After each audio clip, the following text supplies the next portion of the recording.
Shalom, Bapak, Ibu, dan saudara-saudari yang terkasih di dalam Tuhan Yesus Kristus.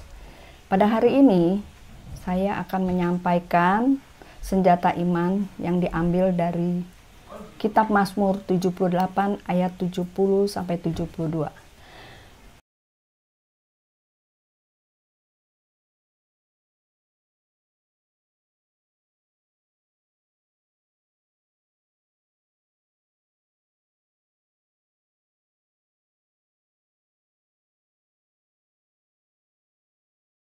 Pada Mazmur 78 ayat 72, ia menggembalakan mereka dengan ketulusan hatinya dan menuntun mereka dengan kecakapan tangannya.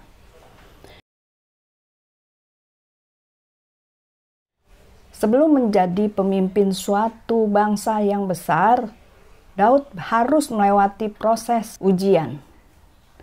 Kesetiaan dalam perkara-perkara kecil, misalnya, ia harus menggembalakan kawanan domba milik ayahnya yang jumlahnya hanya 2-3 ekor. Meski demikian, Daud dengan setia dan penuh ketulusan mengerjakan tugas itu tanpa ada keluh kesah ataupun omelan, sampai akhirnya Tuhan membuat segala sesuatu indah seperti yang ditulis oleh Asaf. Dipilihnya Daud hambanya, diambilnya dia dari antara kandang-kandang domba, kambing, dan tempat domba-domba yang menyusui. Didatangkannya dia untuk mengembalakan Yakub, umatnya, dan Israel milik saudara. Tuhan memilih Daud karena sudah teruji sebagai gembala, sehingga akhirnya ia layak memimpin umat Israel. Tuhan mencari orang-orang yang setia dan tulus hati, yang bersedia untuk menggembalakan kawanan domba yang dipercayakan kepadanya. Tuhan juga mengutus kita menggembalakan orang-orang terdekat, kerabat, saudara seiman, sahabat, teman sekolah, teman kerja, dan juga tetangga di lingkungan kita.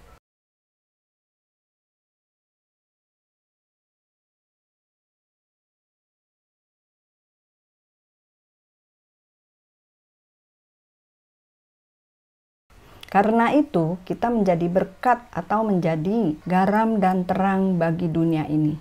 Kita yang kuat harus siap menopangnya. Sebab itu kuatkan tangan yang lemah dan lutut yang goyah. Dari Ibrani 12 ayat 12. Suami selaku kepala rumah tangga bertanggung jawab penuh menggembalakan seluruh anggota keluarga, istri, dan anak. Karena itu, suami harus mengasihi istri dan anak-anaknya, mampu membimbing, menuntun, serta membawa seluruh keluarga untuk mengasihi Tuhan dan bertumbuh di dalam iman melalui teladan hidup yang ia tunjukkan sehari-hari.